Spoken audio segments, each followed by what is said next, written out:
This is the Extensionists, Conversations with Great Thinkers in Agriculture. I'm Toban Dyck. And I'm Jay Whetter.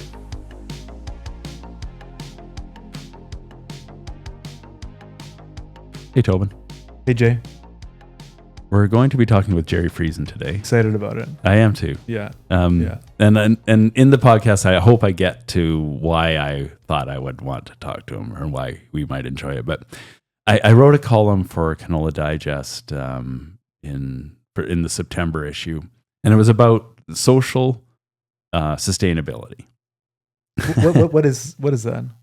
Social sustainability? It's just like, yeah, a really good question. How do you define all of these sustainabilities? I mean, that's not where I'm going with it. No.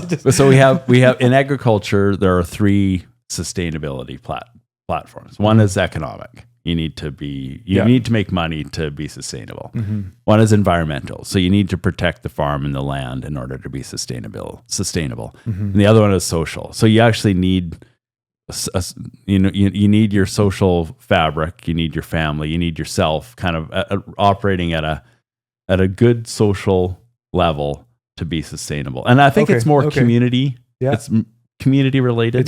Community's wrapped up in that. But you consider even your own individual sustainability. Do I have the strength or the supports to stay at this job? Mm-hmm. Anyway, so I wrote about how it was two visits to a local. One was to a local bar, the Hartney Motor Inn, and then the other one was to the Call-Ins Motel in Pilot Mound, Manitoba. Mm-hmm. And I went there in the morning, like 6:45 is how I wrote it, and I stayed for an hour and a half and just had coffee with the people who come in and have coffee on a regular everyday basis. So, I just kind of jumped right into the like it was. Not deep. Not the Collins one was not deep. Was it like, was it strange you were there? Like, was it like it? I was totally welcomed. Yeah, like were you a presence that had to be explained? No, well, I mean, I explained why I was there, and I was there because it was the overnight stop for the Manitoba Canola Growers Research Camp. Oh yeah, right. Yeah, so we were having breakfast at 8:15, but I got up earlier because I just wanted to go and see what was going on in the restaurant. Yeah. And so I sat right in this, like it's a big horseshoe shaped bar, and I got right in there and was kind of part of the conversation, and we were drinking coffee, and the server was, laughing and joking, and it was really valuable. No, that's awesome. And I was thinking, for the people who go every day, mm-hmm. like it must be so important. I feel like it. I'm just saying, I'm projecting. Yeah. Like I feel like it's a really essential, important part of their day, and it's part of their social sustainability, to use that word again. And I think we don't value that enough, or we don't recognize. I was going to say it's almost like we don't even recognize it as an element. How important that is. Yeah. No, I would agree. I mean, my dad goes to Triangle Oasis every morning, and that's an important part of his routine, right? And do you have routines like that, or how do you connect socially with agriculture? I mean, this podcast is one way, I suppose, but it is, and I mean, and it would be going to like the conferences, the major kind of ag conferences that I go to, and I love them. Like I know there's members of the Forest Group team that maybe like don't like them as much as I do, but I find that they fill me up. Like you meet the same people, on a regular basis, and you have these conversations that you might only have, once or twice a year. But I love them. Yeah, they're important. So I guess the risk in agriculture is that there's fewer and fewer farmers. Their small towns are, some of the small towns are really struggling. So do what you can to create a community for yourself. Yeah, and I mean we're going to be talking with Gerry. It's going to be a conversation, I hope, about mental health and ag, and like I think that's such an important topic. Like it really is. So these things that people do, I think are great, and I think recognizing them as for what they are, right? They're important, and I mean and they do without them. Yeah, I bet a lot of these farmers would be different without that. Yeah. No, I think it's really cool. Really looking forward to the conversation. Well, let's get on with it. Let's do it. But before we start today's interview, we want to thank our episode sponsor, Alberta Canola.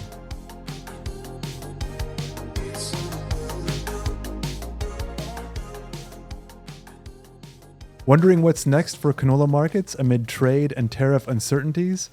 Or looking for some practical agronomic insights? This fall, Alberta Canola is hosting grower engagement meetings in Stony Plain, Vegreville, Drumheller, and Grand Prairie. Come grab a coffee and connect with your regional directors and fellow farmers. Hear the latest on market trends, agronomy tips, and the advocacy work being done in trade and market access. Plus, you'll have the chance to share what matters most on your farm and shape the work being done by your commission. Free to attend, and lunch is provided. Register now at albertacanola.com. We know what's on your wish list. Instant savings on corn and soybeans from DeKalb. Save $25 per bag on corn and $1 per unit on soybeans, but only until December 12th. Visit DeKalbRewards.ca for details. Thanks, Santa.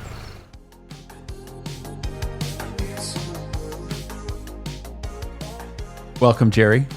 Our guest today is Gerry Friesen. He's a farmer from near Wawanesa, Manitoba, and he's also author of a book called The Recovering Farmer. Welcome. Thanks for having me, Jay. It's great to have you. Yeah, so great to have you. Yeah. So, I mean, we our podcast is about extension, obviously, and we're going to get to extension conversations. But I think that the key take home from our conversation today will be sort of the mental frame of mind and how important that is to receiving messages and feeling like you're part of something. Yeah, it's such an important topic, and it seems to be becoming more and more important each year, each day, each week. Yeah. No kidding. No, I would agree. No, I've been looking forward to this. This is I think this is a very important topic, and I think that it's I mean I don't know about you, Jay, but I mean, like when you talk about kind of mental health and agriculture, what I wrestle with even before starting this conversation is just how, like, and I imagine anybody who talks to you about this wrestles with it. Like, how deep are we gonna, like, how deep am I gonna let myself go? Right? Yeah. Right? Well, and that's an interesting point, Toban, and perhaps even part of the reason I wrote the book is, and I was telling Abby before we started here that sometimes I wonder why I did it, and yet I think it's important to dive down. I think it's important to share stories because it's in sharing stories that people find out that, number one, they're not alone, right? Everybody out there is experiencing it to some degree, some worse, some not so bad. And so whatever we talk about will be helpful to someone. Yeah. So I could only imagine. I know we're going to talk about some lighter stuff too, like your, Vranikia and all that kind of fun stuff. We'll educate Jay on some of these things. Yeah. But when you wrote your book, and the book is The Recovering Farmer, were you confronted with that too? Like, how deep or how vulnerable are you going to let yourself be? Very much so, Toban. And in fact, there's some chapters in there that dive deep into some of the stuff I dealt with. And one that comes to mind is addictions, right?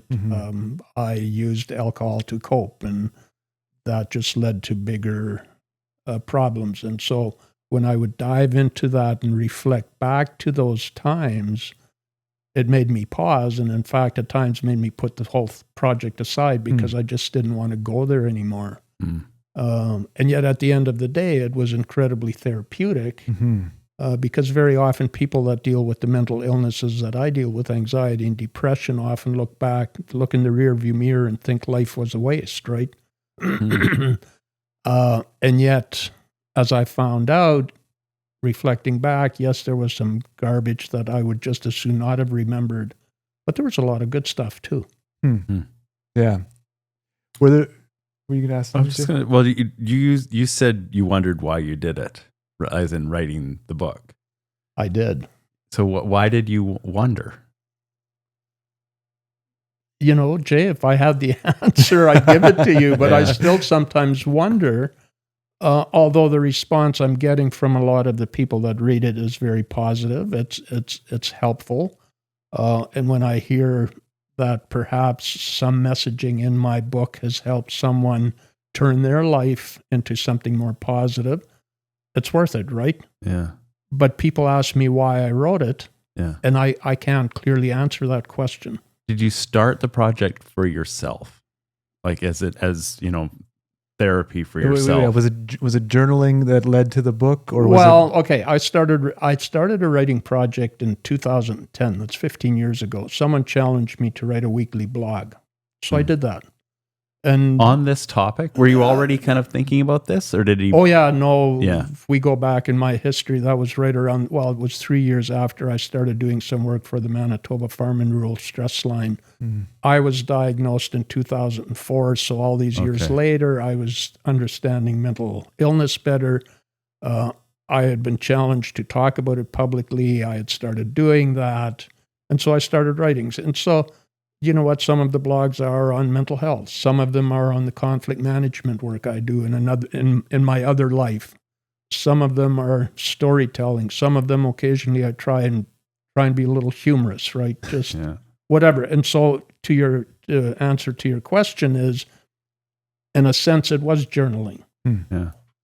And then I would tell a story and someone said, well, you should write a book because, of course, you guys know all too well, in farming, you have all kinds of stories you could tell, right? And then I would relate some other stuff and they'd say, well, you should write a book. And so at some point I started. At the end of the day, did I write it for anybody specifically? Probably, as you just hinted at, probably for myself. Yeah. I mean, that's probably what makes it powerful too, is that you wrote it for yourself, right? Yes. And you know what? I've always had a curiosity for why I am the way I am and who I am and why am I dealing with the stuff I'm dealing with. And so that curiosity leads me to exploring stuff. I mean, the book came out a year ago. This last winter, actually, I was doing some other experimenting with medication. And I've written another chapter I could add to it, right? And it's going to continue because I'm on a journey that's lifelong. Right. Yeah. Wow. When,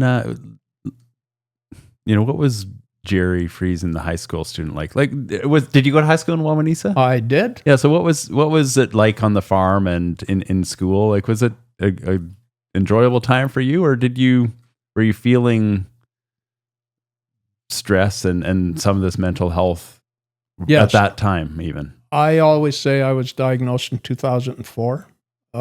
I know now that it started much sooner than that. And I'll be honest, my Mennonite upbringing, I was a pastor's son. I always say Mennonites are really good at guilt or manipulation with guilt. My parents were great at doing that, right? And so was I feeling guilt? Was I dealing with anxiety? Probably both. Yeah. And so did I enjoy high school? Yes, there were parts of it. Absolutely, I did. But you also have to understand is that my parents moved from a Mennonite community near Steinbach to Wawanesa to be a part of a group that was going to do outreach, right? And so the Mennonites there were a small minority in the high school, which made for an interesting life. Although in high school already, people are much more accepted. It's different than in middle school, they call it now, right? Yeah. To top that all off, of course, I was a pastor's son. So I sometimes suggest that we were a minority in the school, and I was a minority in the Mennonite group because I was a pastor's son. Yeah. So it led to some interesting things. Yeah. The guilt. Yeah. You know about that too? I do.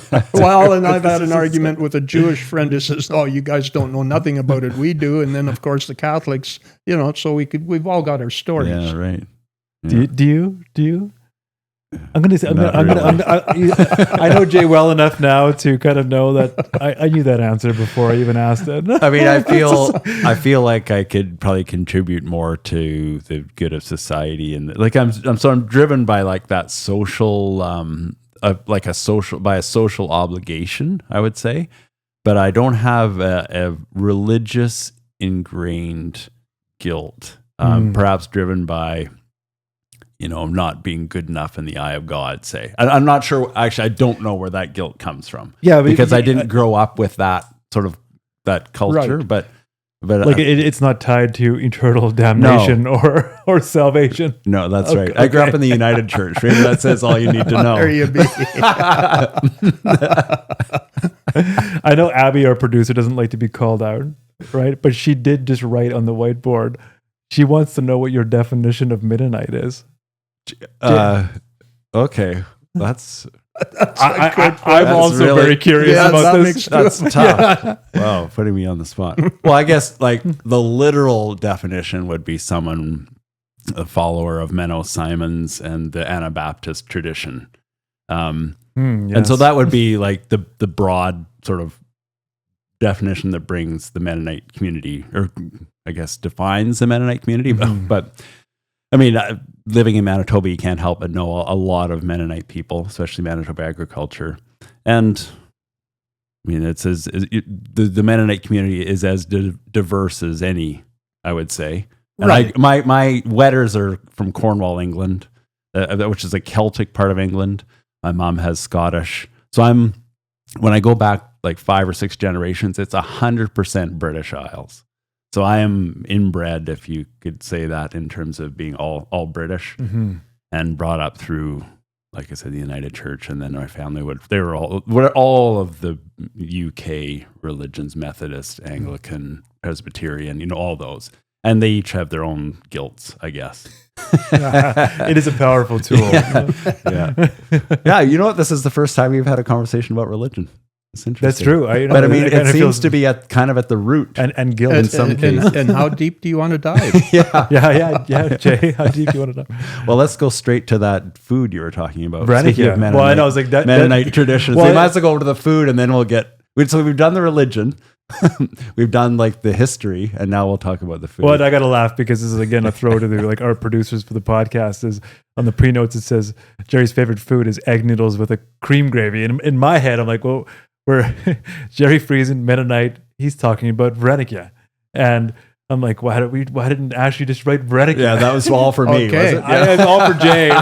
But when Ashley and I met, I explained that to her. Yeah. And that is, I grew up with Vrenikia, with Schmonfat, Saskatoon Vrenikia. So Saskatoon's inside the dough, and then a healthy heaping of Schmonfat on there. Oh, I'm sorry, but it's kilkia is the noodles with cream gravy, isn't it? Yes, but what happened? See, there's more to this. There's more to this. Pig fat. Stop. Schweinfjat. No, it's not pig fat. Schmonfat, it's a cream gravy. It's butter. It's butter and milk. Really. Okay. And so my wife, being innovative, and perhaps I hope she doesn't watch this. Perhaps too lazy to actually make the Vrenikia. Would make kilkia, the egg noodles. Yeah. I'd throw the Schmonfat on top of there and the Saskatoons on top of there.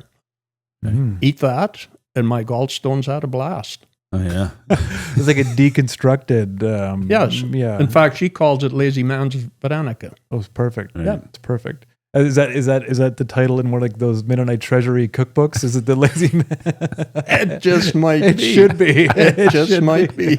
Oh, I'll check our recipe cupboard before you leave. Now I'm going to go home and check my wife. She has a Mennonite treasury, so I'm going to check. You should. Did you eat a lot of that Vrenikia stuff? It's so good, Jay. Okay. I still would. It's very heavy. I ate at heavy. Is it the Copper Kettle in Morden that used to serve? Yeah. I think I had Saskatoon or blueberry pierogies there. Yeah, which are not that's called what pierogies. this is. Yeah. Okay, but so the ingredients are all the same, but it's deconstructed. Yeah, so like you said, so the noodles that you might use to make the dough, then you got the exactly. Okay, and it's awesome. Yeah, it does sound. It is awesome. It is awesome. Or like the pierogies with the cottage cheese and the. Well, see, I don't go there. You don't go there because I don't eat cottage cheese. Okay. No, that along with beets and mushrooms should just kind of be put aside. for the animals to eat. There's already a schism in this religious talk. Yeah. I like it.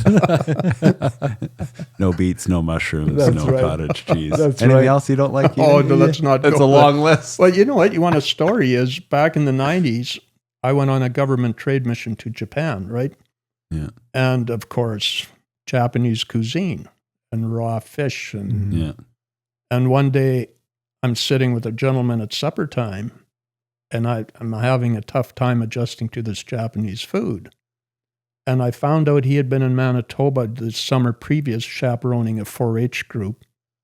And he stayed with a family near Steinbach, a Mennonite family. And I said to him, so did you have any adjustment to this food? And he said, no, except for egg noodles. And of course, my favorite, right? Yeah. And I said, what was wrong with them? He said, they really stink. They stink. And I went, what? I almost choked on my shark fin soup. So when I got home, my wife cooked tilapia. And you smell them? They do have an odor about them. Really? If you're not used to it. Yeah. My dad worked, that's and I'm going to tell this story, and hopefully he doesn't get mad. But it's legendary within the family about his palate. So he worked in India for 2 years in the 1960s, and to this day doesn't not like Indian food. And I don't think he ate much of it while he was there. But so the family legend is that he ate rice and mangoes for 2 years. Didn't partake in the amazing cuisine. Well, of I'll India. tell you, when someone takes a bite of shrimp and then showed me that the legs were still moving and the appetizer would jump out of the plate it was in, no, I'm not a big seafood fan to begin with. And then if it's not cooked, please. So is this the way you describe something that's raw, or was it like literally alive? It was literally alive. Okay. Yes. So I'm really curious about, just to get right into it here. Like I'm really curious. I think, if farmers are listening to this, I think one of the things that they might want to hear about is your experience as a farmer and your time, if you'll allow us to go there. What were you starting to recognize in yourself as you farmed, and what were some of the, and where I'm coming from is I think there's probably a lot of farmers out there, and you probably know this too, who are struggling with things they don't know how to identify. And I think, perhaps your answer to this, or you're talking about it, will help someone do that. And that's an interesting point. And I grew up on a grain and poultry farm. When my dad left the farm, and I don't think he was ever truly a farmer at heart, it was a means to an end, right? It supported him being a pastor, but he really had bigger things or better things that he wanted to do. When I had the opportunity to go back to the farm, and my brother and I took it over, we didn't want the grain part. So we had the turkeys, but we had to diversify to support 2 families. So we built a hog barn. And where I'm going with this is, and you guys know I've done a whole pile of farm debt mediation over the last 20 years. And so I've met countless farmers. Farmers tend to have an identity, and that identity is tied to the soil that they cultivate, to the animals they raise.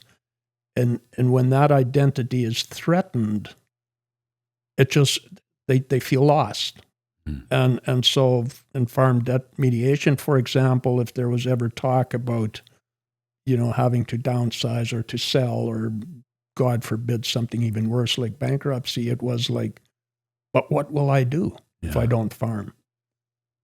And I often say that I'm not sure that I ever had that tie to it. There was an opportunity there. I took advantage of it. I went and did it. And again, I tell this story in my book is in 2007, as the farm was winding down, I was in Winnipeg. My kids were living there. And so I went out for supper with them, walked into the restaurant, and there was a feed salesman there that I had met over the years. And we chatted, and I said, we're winding down the farm. I'm not sure that I'm a farmer anymore. And he looked at me and he said, perhaps you never were. And initially it was like, how dare you? Right. Yeah. Right? I could see that being that way. But yeah. in second sober thought, it was, yeah, he recognized something in me that I had perhaps never recognized. And that was that maybe I was cut out for something else. Maybe I had never had that tied my identity to the farm. And so I think folks sometimes feel a little bit lost. We get caught up in our identity. And it's interesting over the last year when people have read my book, people that weren't farmers, there was a teacher, there was someone else, can't remember what they did. They talked about even when they retired, they lose that identity they had. And so, you know what? I'm going down this road, Toban, and I'm not sure I answered your question. That's okay. You made some great points, and I think the identity one is like kind of the existentialness of farming, and you certainly see it in retiring generations, right? And what are they going to do next? And I think that identity thing is interesting, and I can only even imagine on a kind of a deep kind of psychological level. I'm speaking kind of out of expertise, not out of expertise here, but like if you don't, you kind of want your identity to be tied to something deeper than the kind of the activities of the day, right? At the end of the day, you kind of need it to be in order to be kind of live a healthy, balanced life. Is that? Yeah, I think that's a fair comment. Gerry, I'm just wondering, like with mental health, like is there a point where it happens? Like, or like, what am I getting at? So you were a farmer, but maybe you didn't actually want to be a farmer. Did that trigger something? Or was it like the farm debt mediation where it was like, I was wondering, in the back of my head, I'm thinking, was there some PTSD or but so what my question is there a moment when you realize I've got a mental health struggle here? Or is there no cause? It's just there and you acknowledge it. No, I'm not sure that, and I think this is part of an overarching problem, is I don't think people necessarily recognize. And when you look at the survey that the University of Guelph did in 2016, they talk about 58% of the folks that they surveyed, 1,100 and some, 58% would meet the criteria for an anxiety classification. Which means that if they went to see a professional, they'd be diagnosed with an anxiety disorder. Well, I don't think I don't think many of those people would have recognized that that's what they had, but it's through questions that you come to an understanding of this, right? And so when you talk about myself, in fact, it was at a farm debt mediation conversation around a kitchen table with a family couple that my heart did some interesting palpitations. I felt lightheaded. I grabbed the edge of the table. I thought I was going to pass out. I thought I was having a heart attack. It passed relatively quickly, and I carried on, but it started happening more often till 4 months after that, I went to see a doctor. And he said, "You're having anxiety attacks." Really? You know? And of course, he said, if you don't deal with that, it's going to lead to depression if it hasn't already. Well, it already had. But that's my point. It's not that one day you wake up and go, I have a mental illness. It's something that slowly happens, you know, and we talk about what stress does. There's good stress, right, which gets Toban up in the morning to start the combine, right? Yeah. Because the crop has to come off. But in my case, it was an ongoing financial situation. Like the hog industry went through some real turmoil in the late 90s and early 2000, where it was just ongoing day after day after day, where it starts dragging folks down. Yeah. And they don't necessarily realize it's just like, well, if that financial situation is going to get fixed, I'll be better. Well, unfortunately, in my case, it had gone on that along with other stuff had gone on so long. And in fact, I'll never forget my doctor, when he told me about anxiety, said, I'm going to refer you to a psychiatrist. I went to see a psychiatrist and said to him, you know what, I think if I could sell my farm and move on, I wouldn't have these issues anymore. And he said, it's not that simple. So that's what happened. You know, we get caught in this storm. We finally come out of the storm, but we're not the same as we used to be. Our tolerance levels, for example, for stress are much lower. And so it's just not that simple. Yeah. What do we, so with the book, and because this is a podcast is about extension, and we often talk about extension as an agronomy thing or a farm management thing. This will be the first time we've talked about extension of, you know, mental consideration for the farmer's mental health. How do we extend that effectively? You know, the short answer is it's happening. There's more and more awareness being built by numerous organizations, national organizations, Do More Ag, for example, Canadian Centre for Agricultural Wellbeing. We have provincial programs, and of course we have the Manitoba Farmer Wellness Program in Manitoba that's offering these supports. They're offering resources that people can use.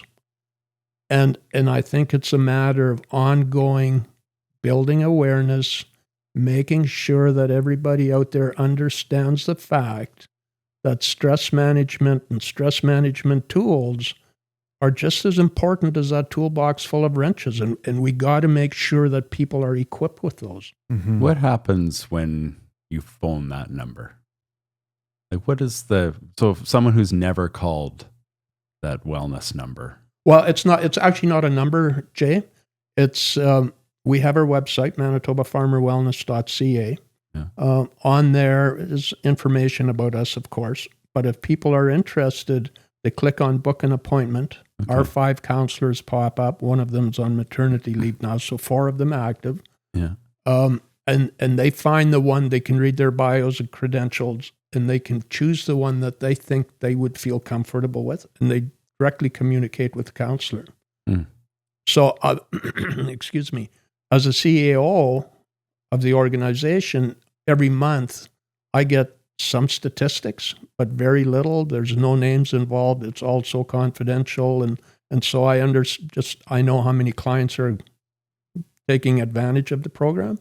I know what age they are. I know what commodity they raise and which regional health authority they're in.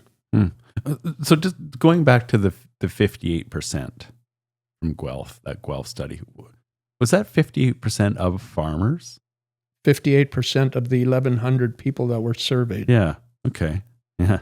But was this cross section of Canadians or was this farmers? No. All Canadians. Oh, no. Sorry, just farmers. Okay. So 58% of farmers have what could be considered a mental health illness. And that's not the right word. Struggle with anxiety. Yeah.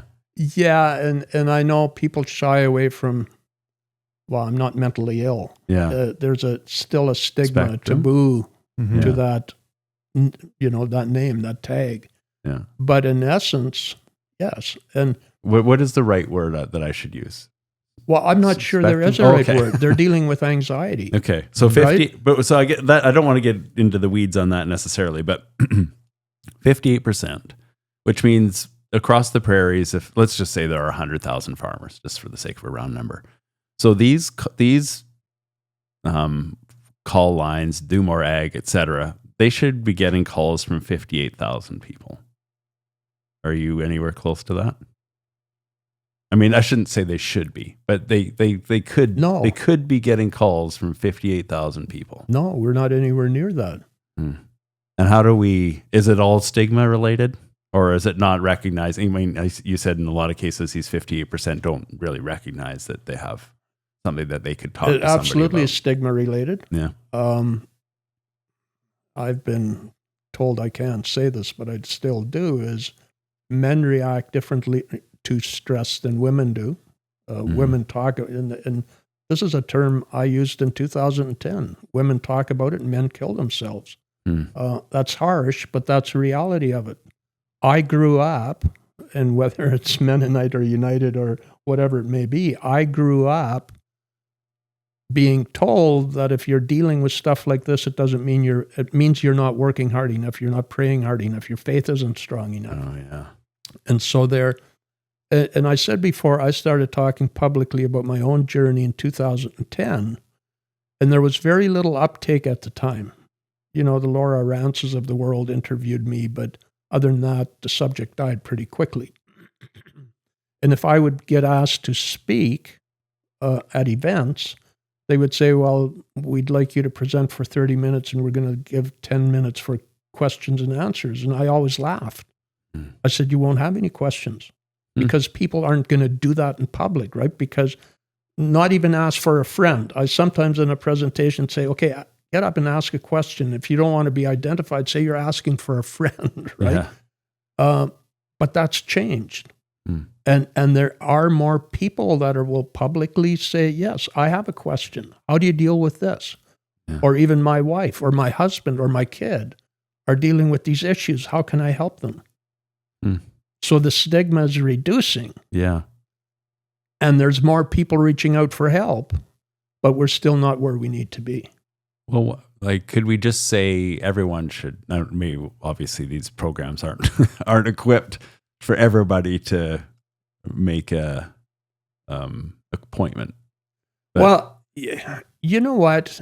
Yeah. We fashioned our program after the one on Prince Edward Island, which had been ongoing for 20-some years.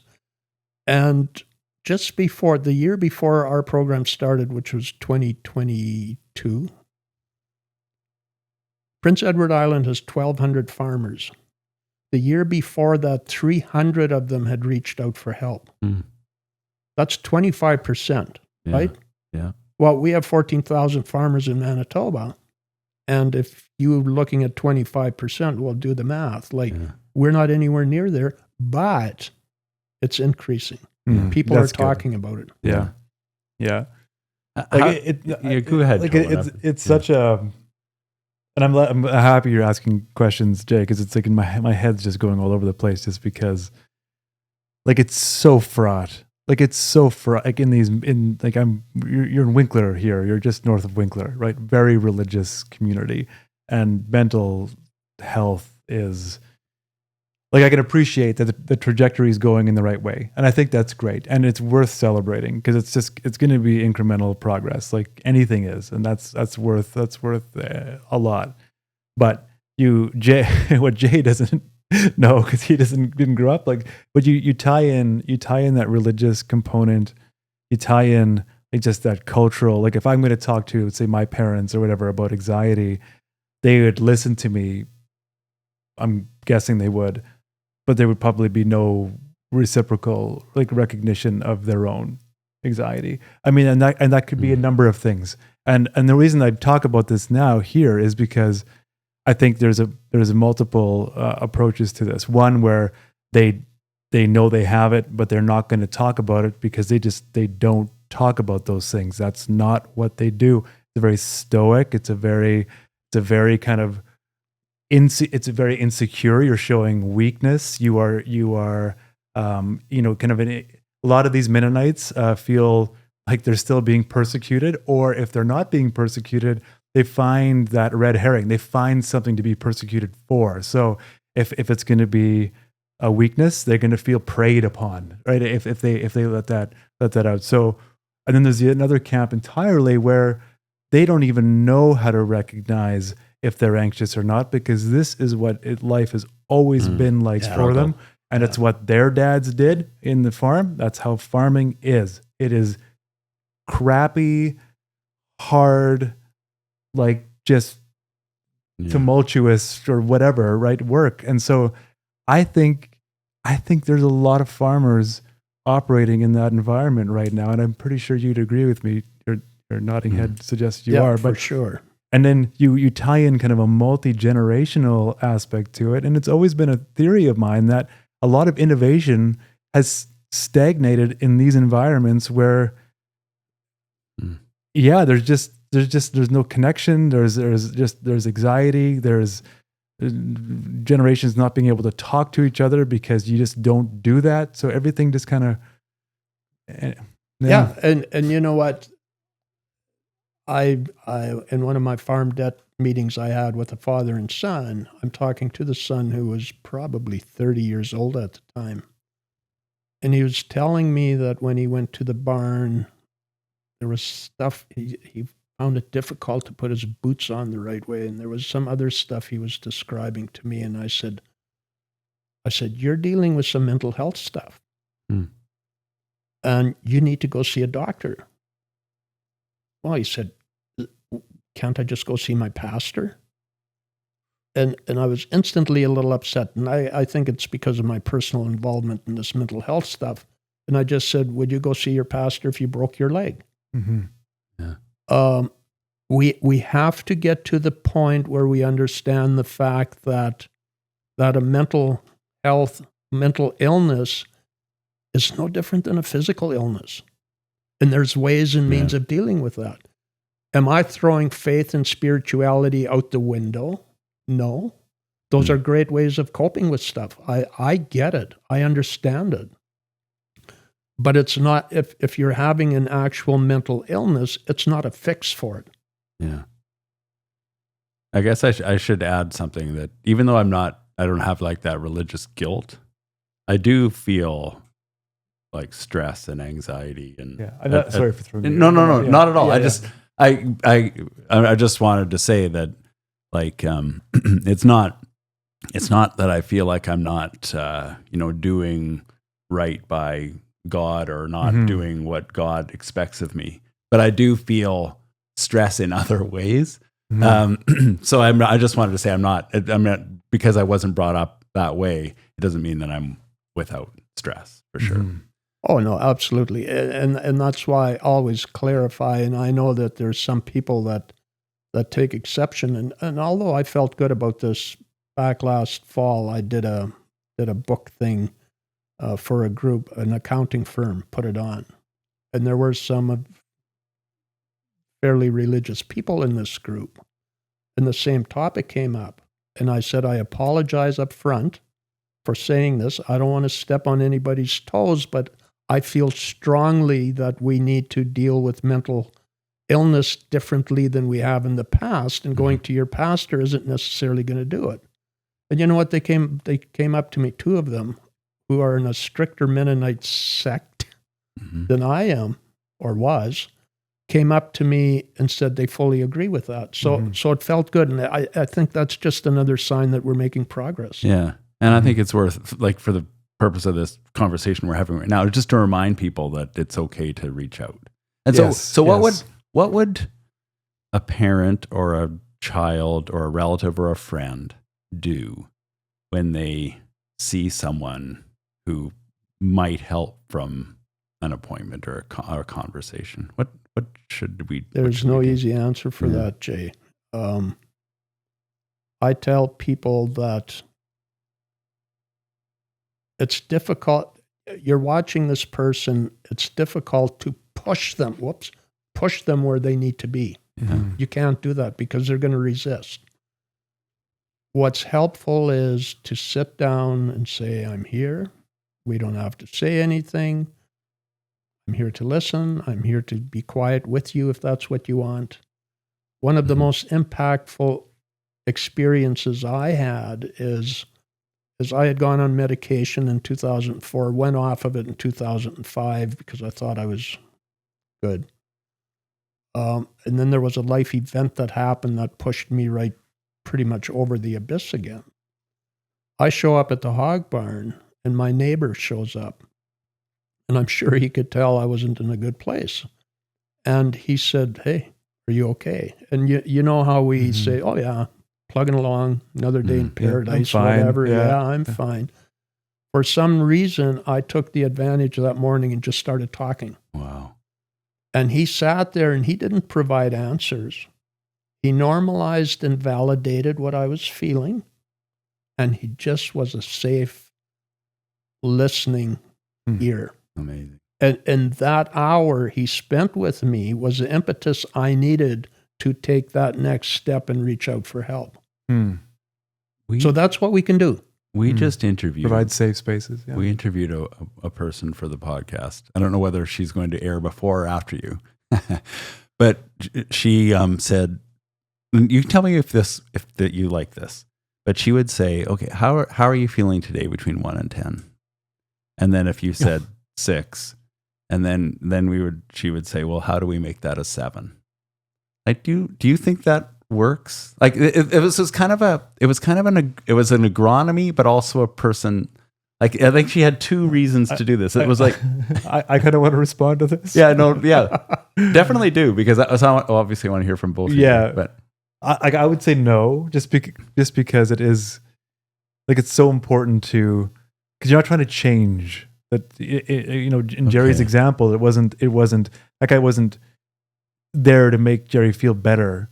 Yeah. He was there to listen, right? So to acknowledge that it is a 6, and it's okay, and it's completely okay to be a 6, and it's almost like you are enough at a 6. You don't need to be a 7. Fantastic. Right? So I mean that's my answer to that, and I mean I like the way you articulated that, Yeah. because one of the things I often say, and in my world we often say, is it's okay not to be okay. Yeah, that's right. And there's nothing that feels as good as when I get up in the morning, and my mornings are brutal. Like the first hour, I drag my sorry butt out of bed because I know in an hour it'll be better, right? But to just sit there and go, yeah, it's okay. It's okay to feel the way I am.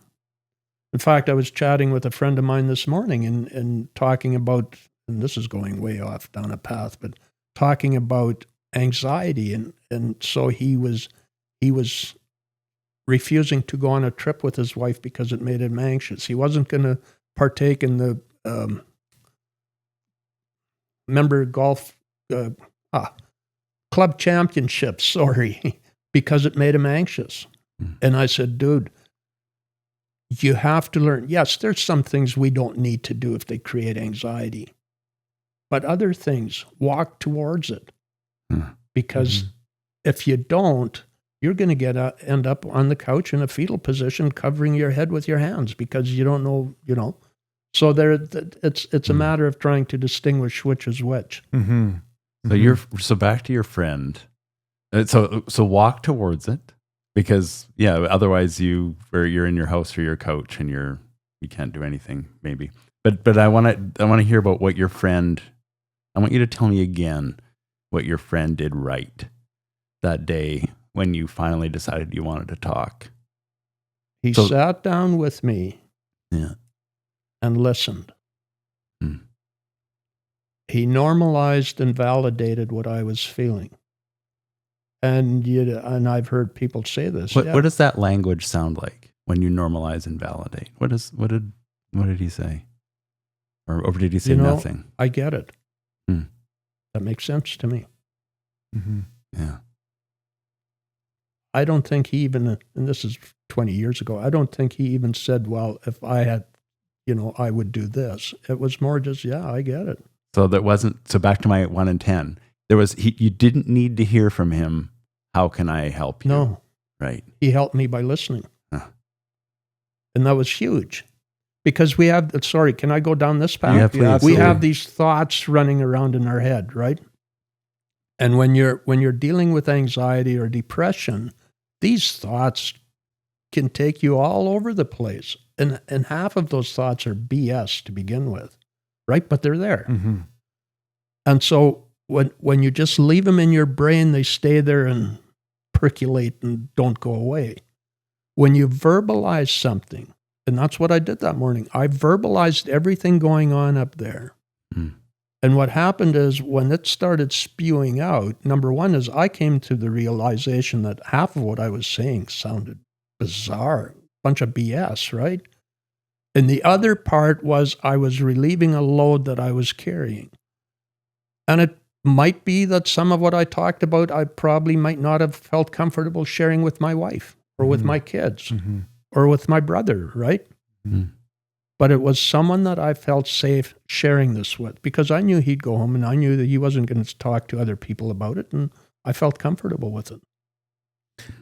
What if you don't have that person, that friend? Is that when you call the helplines? Or we do that maybe anyway. Well, yeah, I think there's a lot of benefit to, and we still have the Manitoba Farm and Rural Stress Line. Right. I'm not going to say what I think about that. But we also have a national crisis line, which was started by the Canadian Centre for Agricultural Wellbeing. Mm-hmm. Those lines are great if you're in a crisis, right? It might be late at night because these lines are 24/7, and it's late at night or during the night when people can't sleep. Being able to call in and to talk to someone. Yeah. Farm lines should be operated by someone that knows something about agriculture. And the Manitoba Farm and Rural Stress Line, I'm not sure it is that much anymore, but so you can call in and they can relate and say and just help you talk this thing through, right? But absolutely, there's absolutely no shame in making an appointment with a counselor. Mm-hmm. Yeah. Because, and it might only be one appointment. It might be 3 appointments. Who knows? Yeah. But just to help you cope better, to help you understand why you're feeling the way you are, to have that safe place to talk about it again, right? Because when my farm was in financial trouble, did I feel comfortable talking to my wife about it? Absolutely not. Because it made me feel like a failure. Yeah. I didn't want to put that burden on her. And so I didn't. How do you, I feel like finances are I don't know what the biggest stressor is in agriculture. Weather would be one, but weather is not within your control. Finances maybe are in theory. Like is money the biggest or one of the biggest mental health factors? Because of my work with farm debt mediation, I may not necessarily, I say it is. Yeah. And I've said that. In fact, I read that in an interview I did not that long ago. And I came directly out and said, financial trouble is the biggest stressor on the farm. It depends, Jay. Yeah. I mean, my finances might not be bad, but if I'm looking out at the crop and it needs to come off and we get 3.5 inches of rain and it's not looking like it's going to come off and there's tariffs that might come on, it goes on and like, who knows? But at the end of the day, everything I just listed boils down to a financial issue again, right? I guess the other big one, and just as it comes to mind, is just family relationships. Well, I mean that is a big huge challenge. For it's some. absolutely huge. Yeah. But I think very often that's secondary to Money. a bigger issue. Like right? what you said, you wouldn't want to talk to your wife or burden your wife. Right. And so what happens when I'm dealing with this stress is I start, my expectations for myself, my expectations for others go up. And nobody can do anything right. And guess what? Now there's tension in a relationship. Yeah. And of course, and I think I know where you were going with your comment is family farms, succession planning, kids, parents. It's huge. But counselors also tell me that when they get a client in, their presenting issue usually isn't the issue. Okay. Can you give an example? Oh. Well, I may go in and talk to a counselor because my relationship with my wife isn't what it should be. Yeah. And then when they start exploring that, they may find out that I've been dealing with financial issues for the last 2 years. I've been dealing with a combine that's broken down again and I can't get the crop off. Like it's these things. And when you start, because, and again, and I think this goes back to the survey that was done, with the 58% experiencing anxiety is, do they know they're experiencing that anxiety? Yeah. And so if I go in to see a counselor and say, my heart is palpitating, my gut is churning when I get up in the morning. Well, yeah, but why? Right. Let's delve into that. And then How can farmers start? I mean, I agree with you. I think even if there is even the slightest curiosity among our listeners that to see a counselor, I think you should chase that curiosity and just do it. I've done it. It's always been rewarding. I would stand by that any day of the week. I think it's a fantastic thing.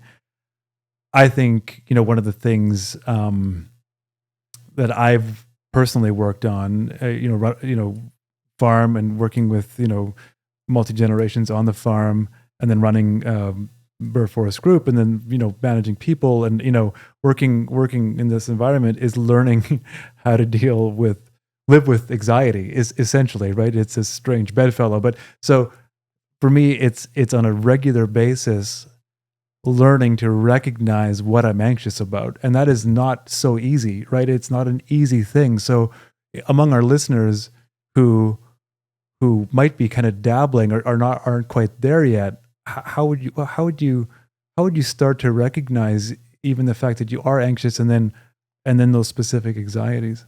Well, and I think some of it is again, I didn't. When my heart was palpitating, I didn't realize it was an anxiety attack. So be aware of these things. And I sometimes talk about, changes physically, mentally, emotionally, and our behaviors change. There's little indicators, that something is off. My neck is awfully stiff today. Why is that? And suddenly you realize, oh, you're uptight, you're tense. Yeah. You're more irritable. You're drinking more to cope. There's all these things that you can recognize.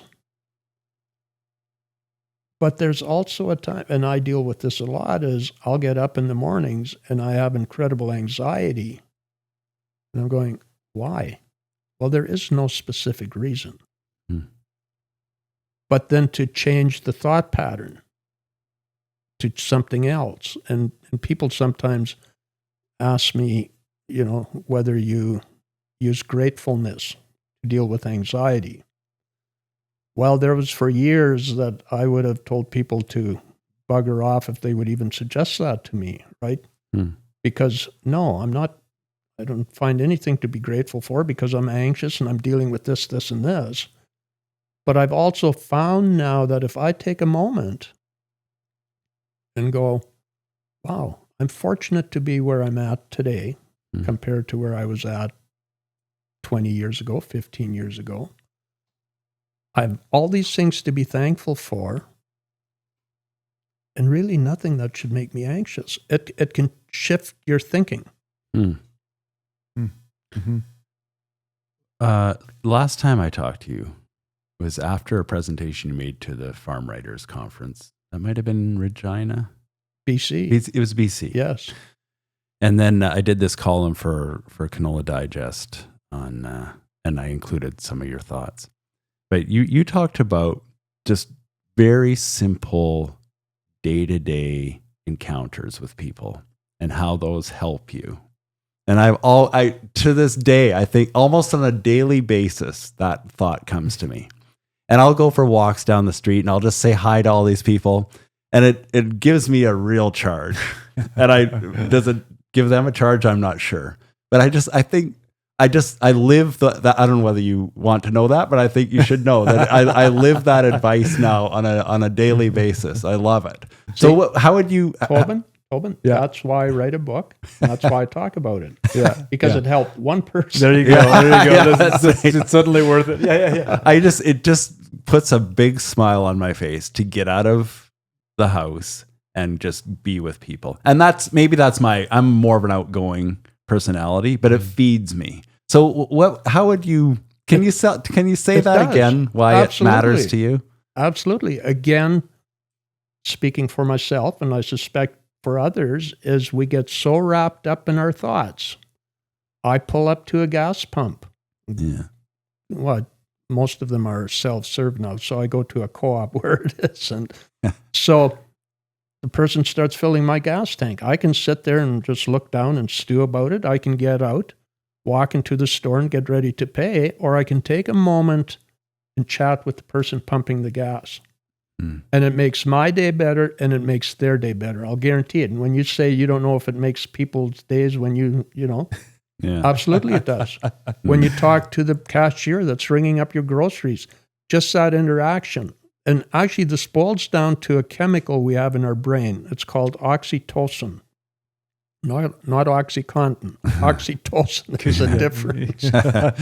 It's sometimes called the love hormone or the God hormone. And just the simple act of looking each other in the eye, shaking hands, chatting briefly, releases that hormone, which is a natural stress reducer. So it chemically, scientifically, it makes sense, and it works. Yeah. I love it. Fantastic. Well, how does it say? Say that again, Abby. Sorry, I missed that.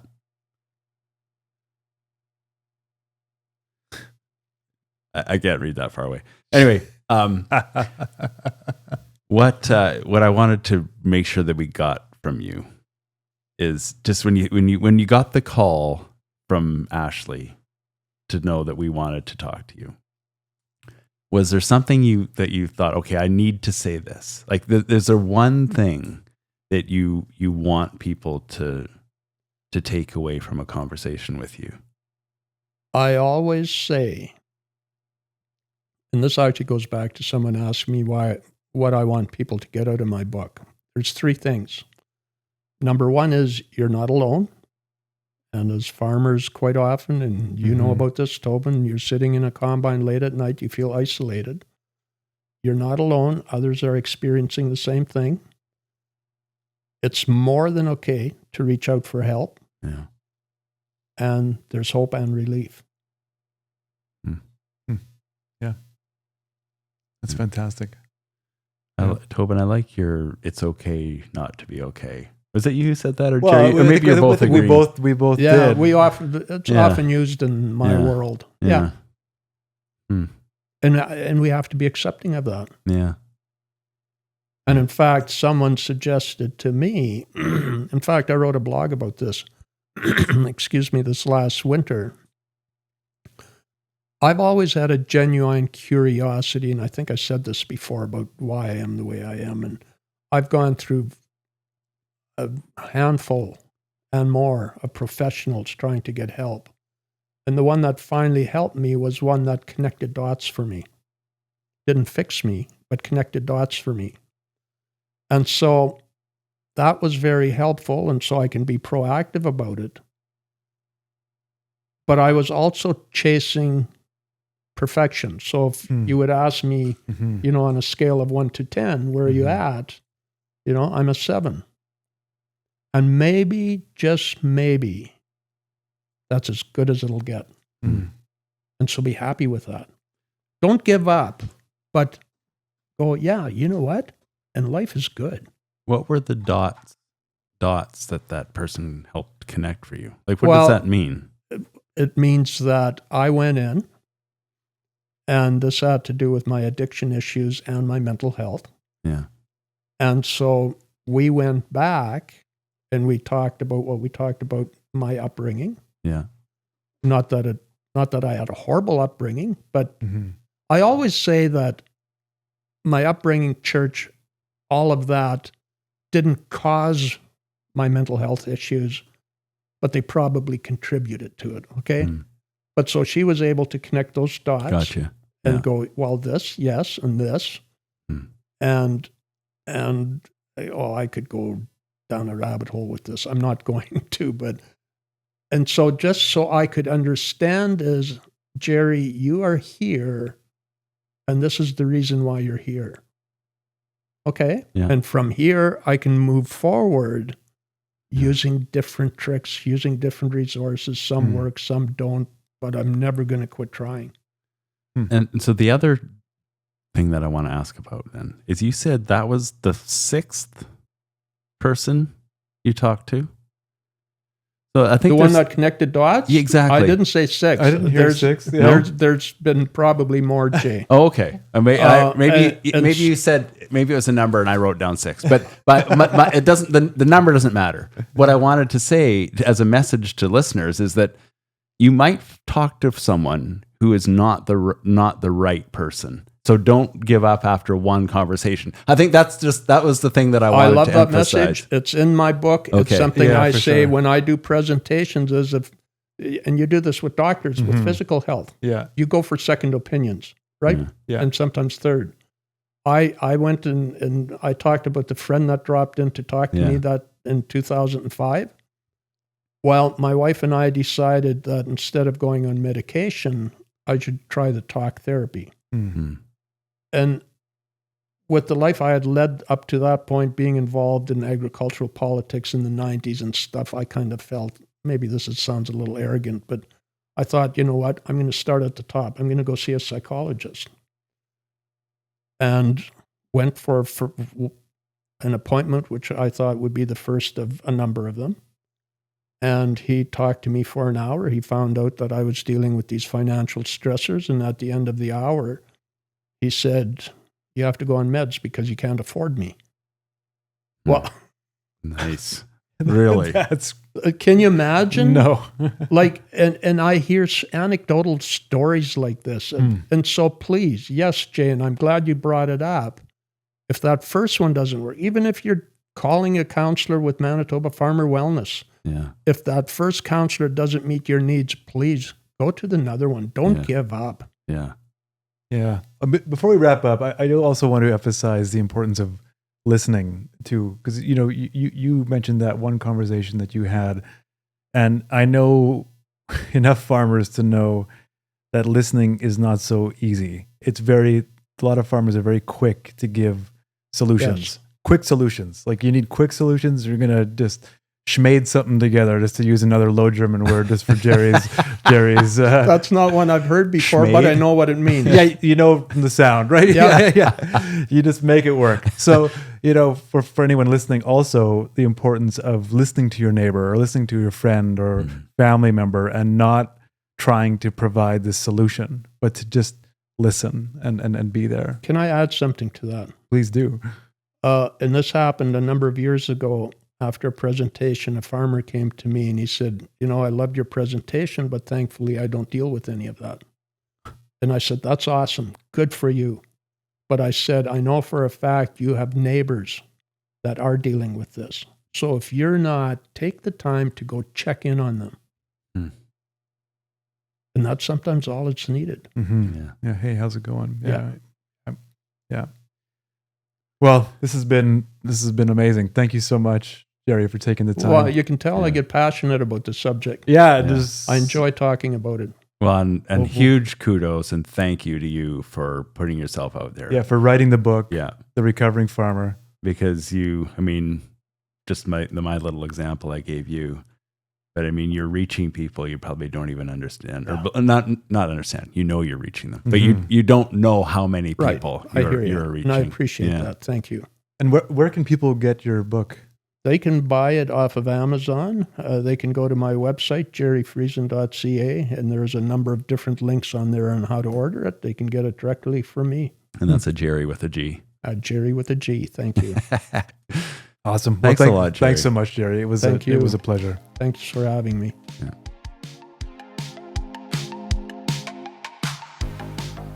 Hey there, listeners. If you're enjoying the conversations here on The Extensionists, you will probably love to get our newsletter. Yeah, it's the best way to stay connected with us, with Jay and myself, yours truly.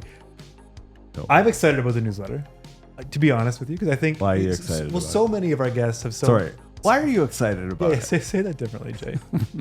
So many of our guests they say so many things of interest, right? And I feel like the newsletter will be a great way to share that with our listeners. Like quick take-homes? Yeah. Summaries? Yeah, absolutely. One-liners? Absolutely. Yeah. I think about each guest, we could probably write a whole bunch of articles from each of our guests, right? So to give our newsletter subscribers like summaries of the key takeaways of these things, plus information on upcoming guests. All the listeners have to do is go to theextensionists.com and follow the prompts to sign up for the newsletter. I think it'll be great.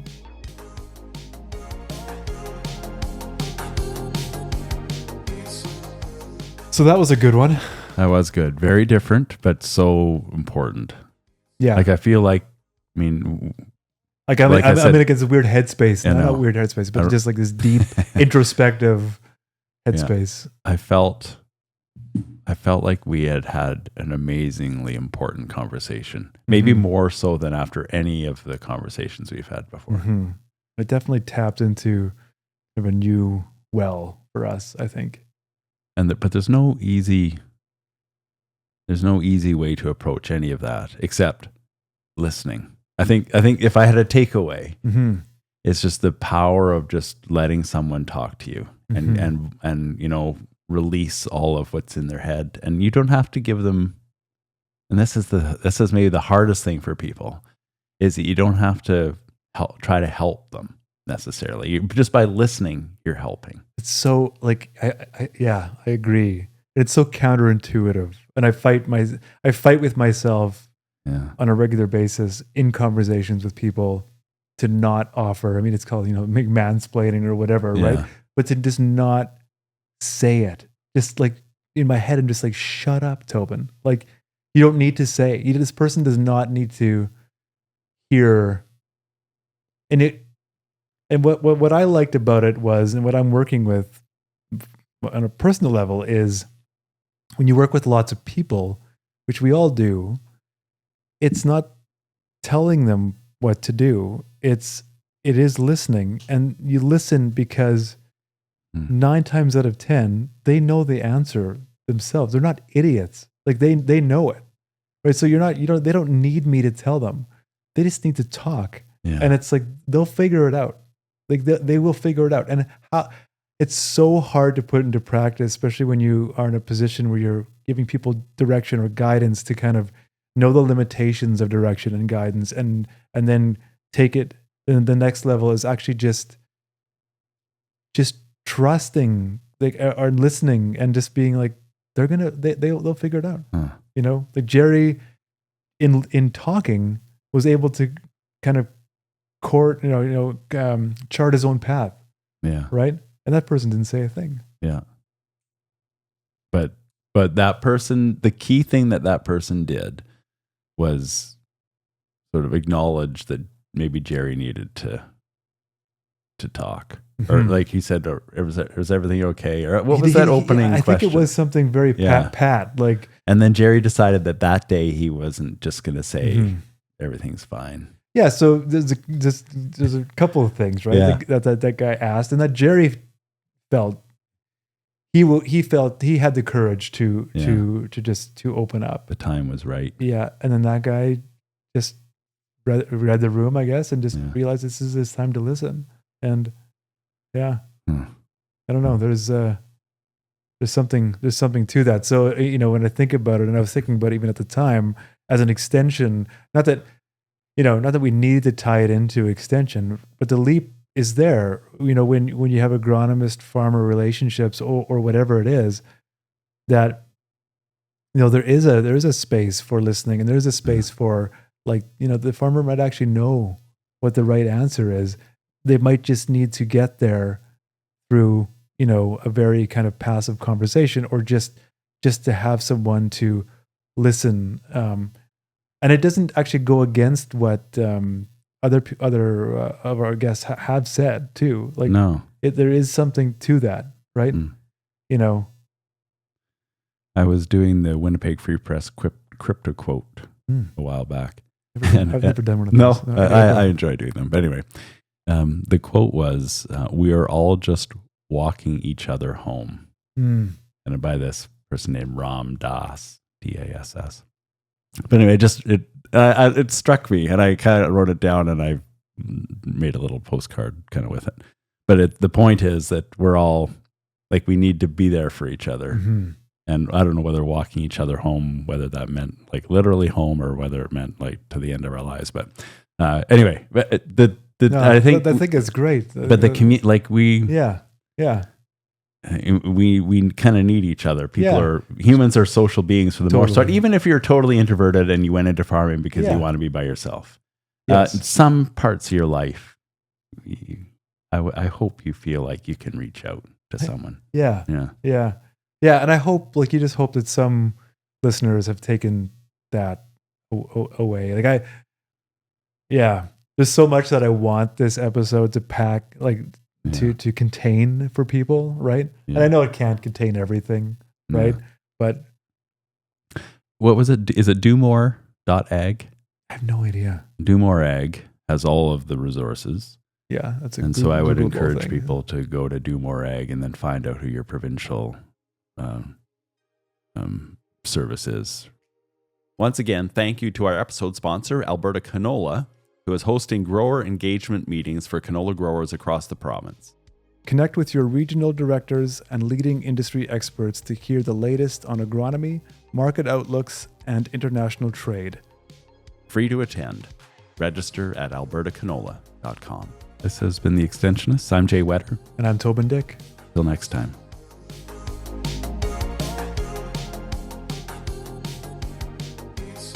We also want to thank the people working behind the scenes to make this podcast happen. This has been a Burr Forest Group production.